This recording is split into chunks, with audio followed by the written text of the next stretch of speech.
This is Real News Media TV, coverage you can trust. Please like, share, subscribe, and hit the notification bell. Select all for daily news updates.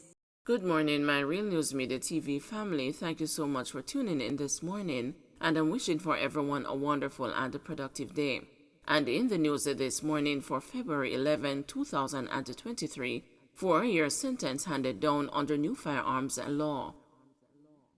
A St. Catherine man who is the first person to be sentenced under the new Firearms Prohibition Act was yesterday given 4 years and 3 months in prison for possession of an illegal weapon and ammunition after pleading guilty in the gun court. Dennis Mundell, who was arrested last year in relation to a 2020 murder, was sentenced by Justice Carl Wilshire to 4 years and 6 months each for unauthorized possession of firearm and unauthorized possession of ammunition. However, 3 months was deducted for time spent in custody. The 28-year-old man, who is also known as Ginseng of Spanish Town Road at Kingston 13, had pleaded guilty to the charges on December 16. The sentence, however, has left a bitter taste in the mouths of the police, who are shocked and disappointed at the sentence. Nobody would be happy and pleased with that, a senior officer told the news, while adding that the minimum sentence for gun possession under the Act is 15 years. If there is a new act to say more stringent penalties will be handed down as a deterrent, and yet the same sentences are being handed down, basically it was a waste of time to change and amend the act, the officer said. Something has definitely gone wrong, the officer added. Mundell, who had been on the run for almost 2 years for an alleged murder, was held during an operation at a premises in St. Catherine on December 2. An illegal firearm and ammunition were seized at the premises. Celine Clark, who was found at the premises, was also arrested and similarly charged. However, the prosecution offered no evidence against her. The judge, in handing down the sentence, took into consideration that the offender had no previous conviction and had pleaded guilty at the first reasonable occasion, and did not waste the court's time. She also factored in that he had cooperated with the police and appeared remorseful. Justice Wilshire started at 10 years, but after doing her deductions for the mitigating and aggravating factors, the sentence was reduced to 9 years. It then dwindled down to 4 years and 6 months after he was given the maximum discount of 50%. Meanwhile, Mundell is also to face the court on a murder charge. Allegations are that about 2:20 p.m. on Christmas Day in 2020, 21-year-old Romaine Atkinson was assisting a neighbor with dinner at Tiwari Crescent, Kingston 13, when Mundell and another man approached and opened gunfire, hitting Atkinson multiple times in the head and upper body. Mundell escaped and was on the run until the time of his capture. Clarendon police concerned about rising sexual assault of children. The Clarendon police say there is an increase in the sexual assault of minors in the parish. Commanding Officer Superintendent Carlos Russell said the situation is concerning. He appealed to men to leave the little girls alone, adding that too many babies are being molested by adults. Superintendent Russell said there have been community interventions through the Center for the Investigation of Sexual Offenses and Child Abuse to sensitize residents about the crime.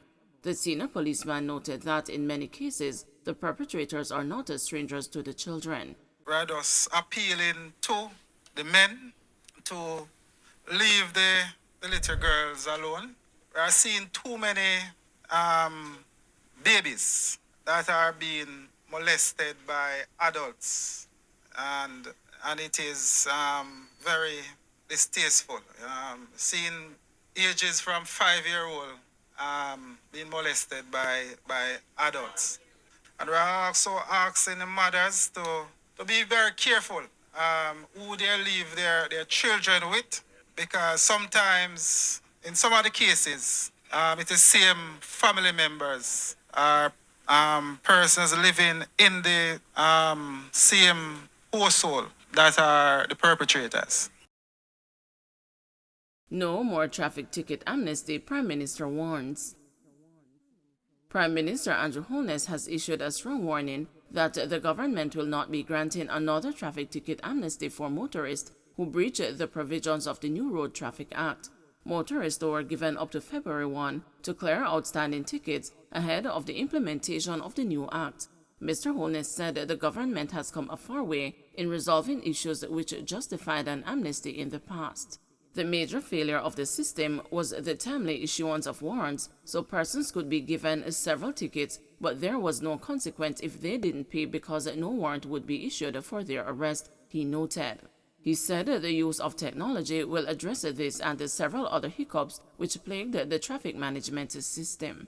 The management of our road network and our transportation system does not only reside in Minister Shaw's Ministry of Transport and Mining. It cuts across. So we have the National Road Safety Council, then we have the Ministry of National Security, the Ministry of Justice, the Ministry of Health, Ministry of Local Government, and we have participation from our private sector and civic society groups. Now, the major failure of the system was the timely issuance of warrants. That was a major failure. So persons could be given several tickets. There was no consequence if they didn't pay because no warrant would be issued for their arrest because, first of all, we did not incorporate technology.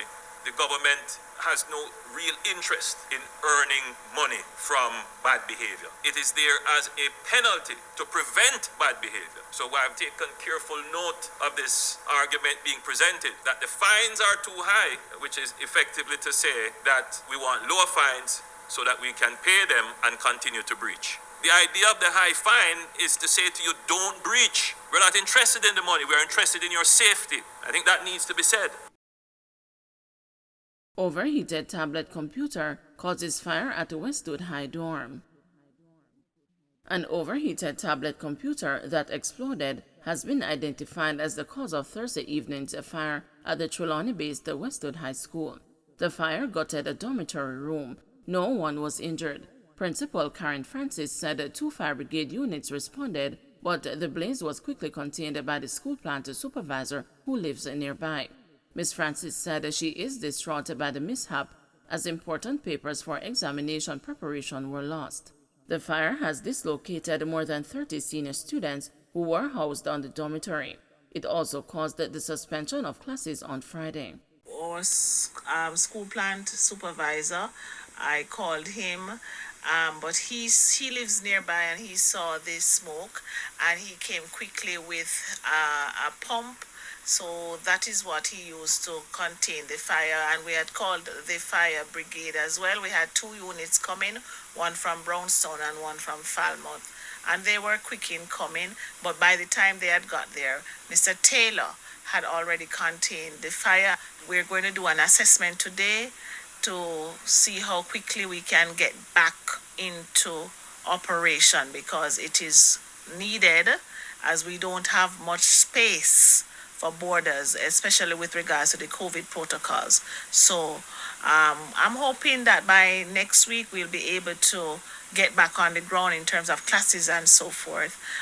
With regards to the infrastructure, it might take a little while longer, but I'm hoping that we'll be able to do this maybe by month end. Don't forget to like, share, subscribe, and hit the notification bell. Select all for daily news updates.